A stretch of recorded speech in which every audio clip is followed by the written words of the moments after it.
que sanen las heridas, avanzar hacia la reconciliación y construir paz, es necesario comprender cómo la justicia y la verdad restauran los tejidos rotos por el conflicto. En Radio Nacional de Colombia, por fin lo sabemos. Por fin lo sabemos. Un espacio para estar al día con la JEP. Justicia y verdad para la paz.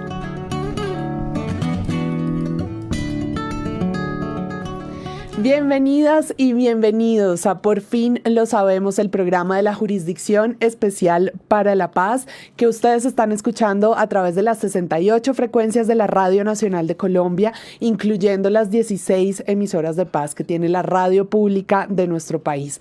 Como siempre, saludamos a todas las personas que nos sintonizan a esta hora y a quienes se conectan a través de nuestra transmisión por Facebook Live.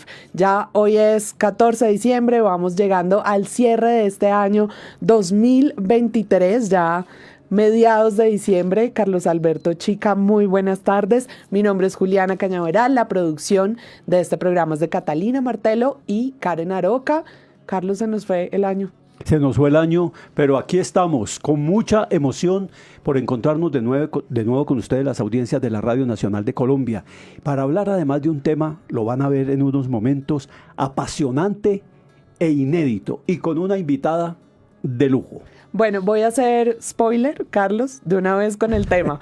Vamos a hablar de los archivos vivos de la Jurisdicción Especial para la Paz. Todos hemos oído hablar de archivos, normalmente los asociamos con memorias del pasado, con hechos que ya ocurrieron, documentos sobre cosas anteriores, pero resulta que también hay archivos que se están construyendo en tiempo real sobre acontecimientos que están sucediendo en este momento, en el presente. Además, estos archivos de los que vamos a hablar vienen con un adjetivo: vivos. Sí. Archivos vivos y con un complemento. ¿De quién? De la JEP. Archivos vivos de la JEP.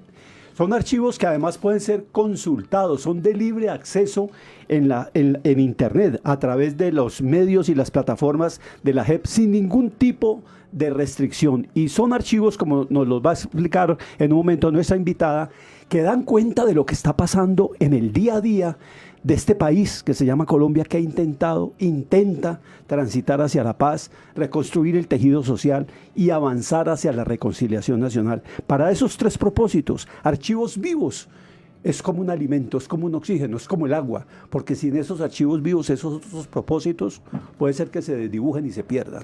Pero además con una novedad, Carlos, y es que esta herramienta pedagógica está usando esos recursos audiovisuales con los que cuenta la JEP y que están quedando como consecuencia de todos los procesos de la jurisdicción para que todos podamos comprender y apropiar lo que está sucediendo en este proceso de justicia transicional en nuestro país y que como sociedad entendamos este tránsito hacia la paz. Esos archivos vivos de la JEP tienen muchos elementos, pero quizá lo más importante es que son archivos vivos que han sido tomados de un recurso poderosísimo que es bastante novedoso a nivel mundial, que son las audiencias públicas de reconocimiento de verdad.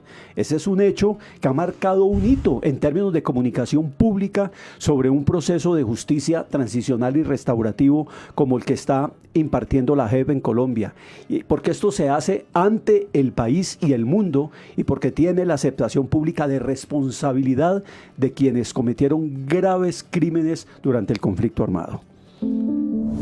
Por fin lo sabemos. Justicia y verdad para la paz.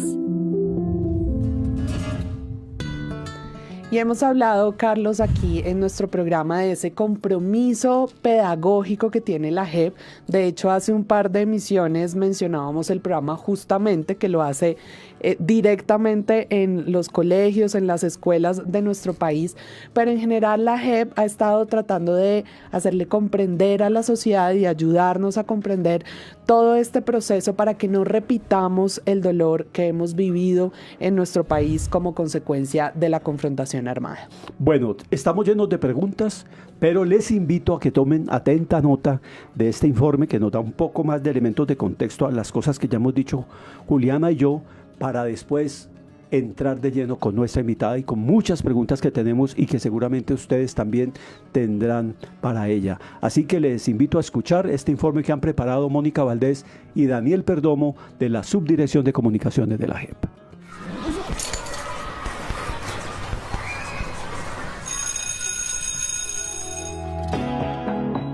La Jurisdicción Especial para la Paz, JEP, está entrando a diferentes escenarios pedagógicos como las aulas de clase a través de la herramienta Archivos Vivos.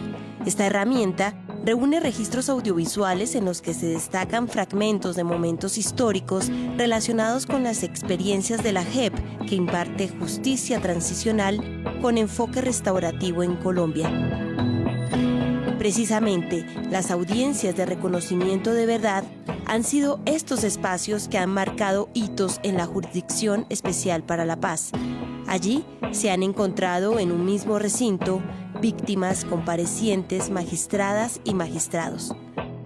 Julieta Lemaitre, relatora del caso 01, que investiga los secuestros cometidos por las extintas FARC-EP, se refiere a el tribunal como escenario simbólico. La sala de reconocimiento instala esta audiencia pública de reconocimiento de verdad y responsabilidad. Mi nombre es Julieta Lemaitre Ripoll, soy magistrada de la Sala de Reconocimiento de Verdad, Responsabilidad y Determinación de los Hechos y Conductas. Soy la magistrada relatora del caso 01, toma de rehenes y graves privaciones graves de la libertad y otros crímenes concurrentes cometidos por las FARC-EP. El día de hoy presidiré esta diligencia. La plataforma de archivos vivos está disponible en el portal web de la JEP, www.jep.gov.co, y se trata de un micrositio que compila de manera detallada y pedagógica los registros audiovisuales de las audiencias de reconocimiento, inicialmente con los casos 01 y 03 realizados por la JEP en Bogotá y Ocaña sobre los secuestros perpetrados por las FARC-EP, así como las ejecuciones extrajudiciales conocidas como falsos positivos. Como en un espejo, en esta herramienta se explica la dimensión simbólica de este tipo de diligencias, se retoman cifras, datos y tipologías del tema abordado y se ofrecen preguntas detonantes de conversación y observación para quienes se aproximen al archivo con un interés de aprendizaje. ¿Cómo hacer de este hecho histórico algo más que una diligencia judicial y convertirlo en un acto de reflexión y comprensión colectiva? La JEP es consciente de la necesidad de explicar de manera pedagógica el sentido de la Jurisdicción Especial para la Paz y de la justicia transicional. Oíamos el contexto de este tema donde nos estaban contando Mónica y Diego sobre los archivos vivos de la Jurisdicción Especial para la Paz. Pero para que entremos en detalle de lo que esto significa, le damos a esta hora la bienvenida a María Emma Wills. Ella es investigadora y asesora de la Subdirección de Fortalecimiento de la JEP. María Emma, muy buenas tardes, bienvenida, por fin lo sabemos. Juliana, un placer estar aquí con ustedes y con la audiencia que nos escucha. María Emma, pues nos toca empezar por la pregunta más obvia, pero contémosle a nuestra audiencia qué son los archivos vivos, cómo los describimos, cómo los definimos, pero además qué diferencia tienen estos archivos con otros como los archivos históricos, los de memoria, los archivos judiciales. Uh-huh. Bueno, lo primero que yo creo que habría que explicarle a la audiencia es que los archivos son una catalogación que hace de fácil uso unas audiencias que suelen ser muy largas. Las audiencias de reconocimiento, digamos, las que nosotros catalogamos, son una de 30 horas y la otra de 30 horas, es decir, son 60 horas. En general, maestros, maestras, periodistas, profesores, investigadores, pues están agobiados de tareas en su día a día y no tienen el tiempo de ver y de exprimirle el sentido a esas audiencias, pues porque tienen muchas responsabilidades. Entonces, lo que hacen Archivos Vivos es facilitar ese uso de las audiencias como material de reflexión pedagógica, ya sea en familia, ya sea en periódicos, ya sea en aulas, ya sea en un barrio, en una comunidad, en una radio comunitaria, con el fin de que esas audiencias, y ahorita podemos explicar por qué son tan importantes, se conviertan en parte de la conversación cotidiana de los colombianos y colombianas. Ese es el propósito. Mire, aquí está pasando algo muy importante, eso que está pasando le concierne a usted como ciudadano o ciudadana y por lo tanto le ofrecemos esta herramienta con el fin de que usted pueda explorar lo que ahí transcurrió en esas audiencias, lo que transcurrió en las audiencias. De manera que, si voy entendiendo, tenemos 60 horas de unas audiencias, donde personas que han cometido unos crímenes de guerra, delitos de lesa humanidad y de todo, aceptan su responsabilidad. No es cualquier tipo de audiencia, es una audiencia donde aceptan la responsabilidad. Lo hacen públicamente. Y ustedes, me gusta la figura del sumo, es como un sumo, un extracto. Le dicen, vea, yo le ayudo a comprender qué pasó en 60 horas, para encontrarle sentido a eso, darle sentido a eso. Claro. Digamos que los archivos en general son como material primario. Yo no estoy diciéndole al profe o al estudiante cómo debe pensar frente a la audiencia, porque yo creo que la audiencia es suficientemente poderosa para detonar conversaciones muy complejas, conversaciones morales, políticas, sociales, muy complejas, pero lo que sí hace el archivo es organizar. Entonces usted es un profe, ¿sí? Tiene 20 estudiantes que están trabajando sobre el perdón. Y dice, pero ¿por qué vamos a perdonar crímenes de guerra y de lesa humanidad? Bueno, usted puede ir a Archivos Vivos y ver qué dicen las víctimas directas, ¿sí? Las que sufrieron. Hay víctimas que otorgan perdón, hay víctimas que se enfurecen, impugnan a los comparecientes y a la jurisdicción y no otorgan perdón, pero escuchando esas víctimas y todas sus variaciones y matices frente al perdón, yo creo que el maestro o el profesor puede dar una conversación mucho más viva, y por eso Archivos Vivos, ¿sí? Que toma cuerpo, porque yo lo he hecho en los Andes, digamos, yo soy profesora de universidad y allí usamos los archivos vivos en un momento dado y efectivamente el archivo detona una conversación que hasta ese momento no habíamos tenido o lo habíamos tenido de manera muy teórica, ¿sí? Como abstracta. ¿Qué es el perdón? 2 puntos. No, sí. En cambio, aquí estamos viendo, pues, digamos, hay unas víctimas que con enorme sabiduría explican además por qué perdonan. ¿Sí? Ponen toda su lógica emocional ahí y le explican a un ciudadano o ciudadana por qué ellos sí quieren perdonar. Y muchos de ellos, por ejemplo, dicen que perdonan por ellos mismos, para no cargar con ese resentimiento, con esa sensación de que la vida está envenenada. Hay otros, y por eso es tan importante no cerrar la conversación o dar una sola hipótesis. Hay otras víctimas que dicen, esto es una farsa. Señores comparecientes, yo no les creo. Yo no creo en sus lágrimas de cocodrilo. Y eso está bien. Eso ocurre en la audiencia. Y es muy importante que reconozcamos toda esa variación emocional que tienen las víctimas frente a lo que ocurre en las audiencias.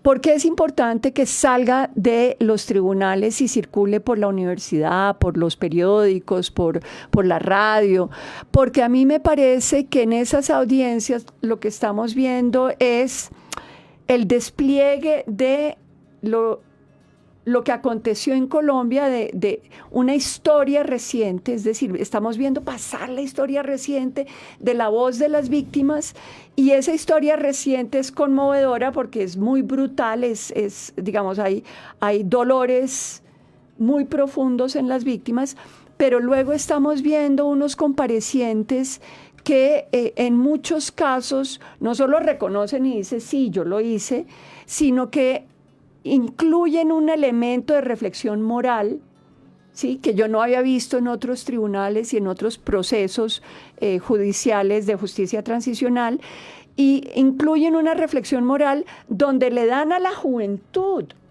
por ejemplo, los jóvenes que están ingresando a organizaciones armadas ilegales en este momento. ¿Sí? Yo oigo uno de esos comparecientes y oigo el pesar, la pena, la vergüenza, ¿sí? El arrepentimiento que siente frente a lo que hizo. Y si yo soy ese joven que está a punto puede que escuchar ese testimonio de un compareciente haga que yo reflexione y diga, Sí, yo no sé dónde me estoy metiendo. En realidad puede que en un año yo esté cometiendo una masacre y tenga que vivir con el peso de haber cometido una masacre por el resto de mi vida. Claro. ¿Sí? Entonces ahí está, digamos, el potencial pedagógico de las audiencias. Es como, oigamos, escuchemos, empapémonos, apropiémonos, hagamos de la audiencia un patrimonio público de uso cotidiano. María Emma, y además de estos apartes de la audiencia que son seleccionados justamente para que podamos resaltar todo eso que como sociedad deberíamos apropiar de lo que allí ocurre, ¿qué otro material vamos a encontrar en estos archivos vivos? Porque revisando los archivos vivos vi también como una especie de detrás de cámaras de esas audiencias de reconocimiento, porque el proceso pre-audiencias de reconocimiento también es fundamental. Sí. Entonces, primero, digamos, una aclaración. En los archivos encuentras todas las audiencias. No hay una selección. No es que yo seleccioné un pedacito y dejé muchos por fuera, porque este me pareció interesante y este no. No, porque un archivo lo que da cuenta es de todo lo que ocurre. Lo que hice fue catalogar, lo que hicimos fue catalogar en distintas preguntas. Por ejemplo, víctimas que perdonan, víctimas que no perdonan, pero ahí encuentra, por ejemplo, un investigador la totalidad de la audiencia, solo que organizada. Es como si fueras a un archivo y dices, quiero archivos coloniales, quiero, yo qué sé, bueno, ¿sí? Es lo mismo. Acá la biblioteca está o el archivo está ahí enfrente a ti y tú puedes navegar en el archivo. Frente a la segunda pregunta, entonces el archivo tiene también una intención investigativa, no solo pedagógica, sino, por ejemplo, tú eres un investigador, pongamos, de justicia, ¿no? Que es un centro de pensamiento y de investigación sobre justicia tan importante para este país. De justicia dice, yo quiero comprender cómo el magistrado o la magistrada a cargo del macrocaso imaginó y dio forma a la audiencia. La audiencia es la punta del iceberg, es el resultado y culminación final de un proceso muy largo. Pero yo quiero saber por qué lo pensó así. Digamos, la audiencia es una enorme curaduría, es una enorme selección de una cantidad de elementos simbólicos que se ponen en juego para reparar a las víctimas, pero también para confrontar a los perpetradores con sus responsabilidades, ¿no es cierto? Sí. Entonces dijimos, bueno, hay que preguntarle a los magistrados cómo hicieron eso, ¿no? Porque es inédito. Como digo yo, estas audiencias yo no las había visto en la revisión de literatura y en la revisión de YouTubes que podemos hacer sobre otros juicios, en fin. Nunca había visto esta puesta en escena en un tribunal de justicia. Entonces entrevisté, en este caso solo llevamos 2, macrocaso 01 y macrocaso 03, secuestro y falsos positivos. Y entrevisté a las 2 magistradas relatoras, Catalina Díaz y Julieta Lemaitre. Julieta, ¿por qué pusiste a los comparecientes? Ustedes han visto cómo son las audiencias. El compareciente no mira al juez. Eso es muy interesante. Ajá. El compareciente está de frente a las víctimas, ¿no es cierto? Ok, entonces dime cómo pensaste esa escenificación. ¿Por qué pusiste al magistrado un poquitico más alto que los comparecientes y las víctimas? Sí, si ustedes se dan cuenta, una pequeña tarima. Hay una pequeña tarima para el magistrado. ¿Por qué, digamos, se hace en una biblioteca pública donde hay un público que observa y sigue lo que está ocurriendo? Y entonces Catalina dice, Julieta me dice, no, para mí es muy importante que se entienda que el tribunal es un escenario también emocional, donde se juegan a través de una cantidad de simbologías, emociones que digamos, resultado de este conflicto armado. Y efectivamente, en el equipo de Julieta, por ejemplo, hay abogados, pero también hay politólogos, antropólogos, hay una psicóloga, una trabajadora social, Y es estos equipos interdisciplinarios que le dan a las personas que vienen de una tradición jurídica, digamos que son abogados de profesión, la posibilidad de empezar a entender el escenario de una manera más integral. Cuando hablo de una manera más integral me refiero a que el tribunal es un escenario simbólico. Cuando digo simbólico, ¿a qué me refiero? A que ocurren gestos, ocurren testimonios de las víctimas que no solo se están expresando a través de la palabra, sino a través del cuerpo. A través, por ejemplo, uno de los policías que estuvo secuestrado más años llevó una cadena y la puso sobre la mesa y la llevó consigo, y cuando la puso sobre la mesa eso sonó durísimo en la audiencia. Todo eso que es simbólico lo que está haciendo es interpelándonos, porque lo que le hicieron a él le parece absolutamente infame e inhumano, ¿sí? Para comprender por qué es infame e inhumano, yo no necesito una definición enciclopédica, puede que sí necesite una definición, pero necesito sobre todo verlo en acción, ver los gestos, ver los símbolos con el fin de entender la potencia de lo que está ocurriendo en esa escena. A mí me quedó sonando una frase, María Emma, que dijiste hace unos minutitos, diciendo que todo esto está pensado para que nos apropiemos de estas audiencias como un bien público, que sintamos que eso nos pertenece, que eso no es un tema ya de unos señores y señoras que se ponen unas togas en un tribunal frente a unas víctimas, sino que sintamos que esas audiencias hacen parte de nosotros, de nuestra historia. Sí, eso es muy importante para mí porque, digamos, parte de los engranajes que permiten que el conflicto se siga reproduciendo tiene que ver con una serie de mecanismos psicológicos y emocionales y culturales que se han ido instalando en el país y que hacen que muchas de las personas sientan que esa guerra o ese conflicto no es con ellos. No es conmigo, esto le pasó a alguien más, pero no es conmigo. Esa reacción yo la puedo entender psicológicamente, pues porque también hay un cansancio infinito, un agobio frente a la violencia, pero por otro lado yo comprendo también que esa actitud lo que hace es perpetuar el conflicto en la medida en que el conflicto no se convierte en un problema y en un asunto nacional, ¿sí? Nacional. Claro. No hay democracia que sobreviva si no tenemos el sentido de nación, de comunidad que comparte un destino. Claro. ¿Ves? Entonces yo creo que en las audiencias está pasando nuestro destino. Sí, nos estamos jugando nuestro destino. Y digo, pero ¿por qué no las están viendo todos los días, a todas horas? No, en las universidades. ¿Por qué no circula esto más para una reflexión nacional de quiénes hemos sido y qué posibilidades, qué esperanzas hay en esas audiencias de ser un país distinto, de ser un país en paz? Wow. María Emma, y a mí me llama la atención que durante este diálogo varias veces ha dicho, esto yo no lo había visto en ningún lugar, esto no se había dado en ningún otro tribunal.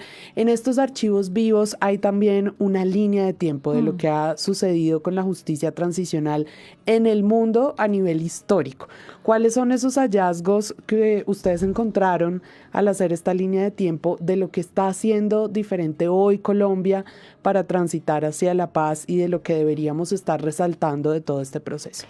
Pues primero tengo que agradecer a colegas que me ayudaron, magistrados auxiliares, en fin, a revisar esta línea de tiempo porque, digamos, yo soy politóloga y yo tengo como muy enclavado en el corazón que para comprender un problema uno lo tiene que ver históricamente, ¿sí? Entonces, como esto está pensado para maestros y profesores e investigadores, las audiencias, los archivos inician con una línea de tiempo que busca periodizar, ¿sí? Toda periodización es polémica y permite discusiones. Entonces, la línea de tiempo no es que cierre y diga, esta es la historia oficial de la justicia transicional y esto es lo que estamos haciendo, sino que propone unos hitos y unas entradas a esa periodización y luego hace preguntas. Mire, profe, si usted va a usar la línea de tiempo, pues pregúntele a sus estudiantes qué se quedó por fuera. ¿Qué podrían ellos, como hitos del advenimiento de la justicia transicional en el mundo, que ellos no ven en esa línea de tiempo? Ahora, en la línea de tiempo que están reflexiones obviamente históricas de personas expertas en justicia transicional. Algunos de ellos, en particular John Elster, arranca la historia de la justicia transicional en Grecia, en la Grecia antigua, porque él afirma que la justicia transicional tiene que ver con el advenimiento, y esa idea me parece muy importante, de una justicia no de vencedores, sino una justicia imparcial que le ofrece a los vencidos imparcialidad y la posibilidad de que haya inocentes y culpables en esa justicia, y por lo tanto nos está hablando del advenimiento del Estado de Derecho y su relación con la democracia. Bueno, y así seguimos hacia adelante. Quizás quisiera recalcar, antes de cerrar el tema de la línea de tiempo, que aunque muchas personas asocian la justicia transicional con Nuremberg, la Segunda Guerra Mundial y los tribunales de Nuremberg y de Tokio, hay también personas que más bien dicen la justicia transicional nace en América Latina.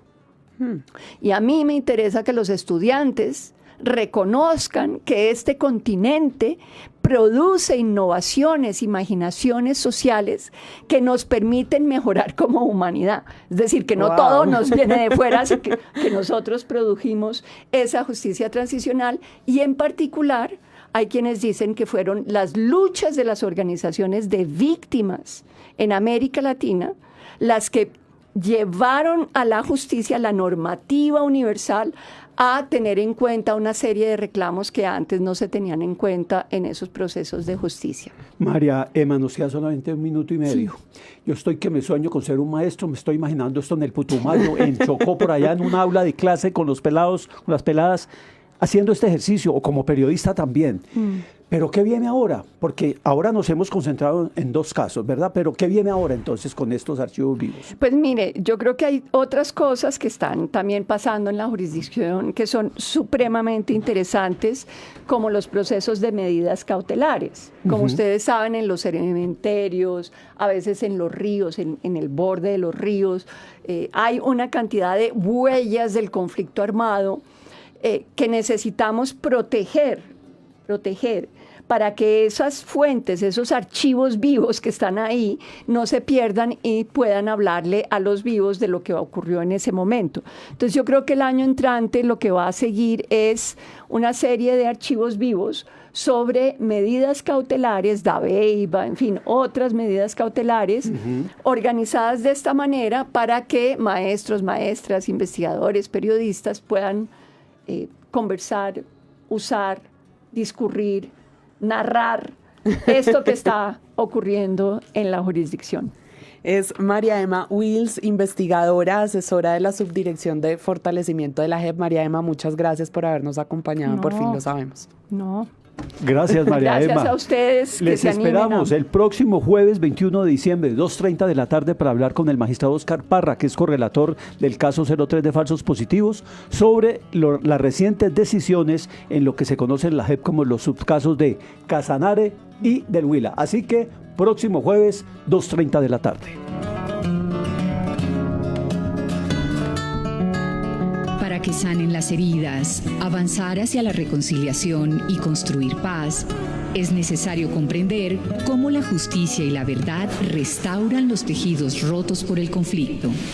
En Radio Nacional de Colombia, por fin lo sabemos. Un espacio para estar al día con la JEP, Justicia y Verdad para la Paz.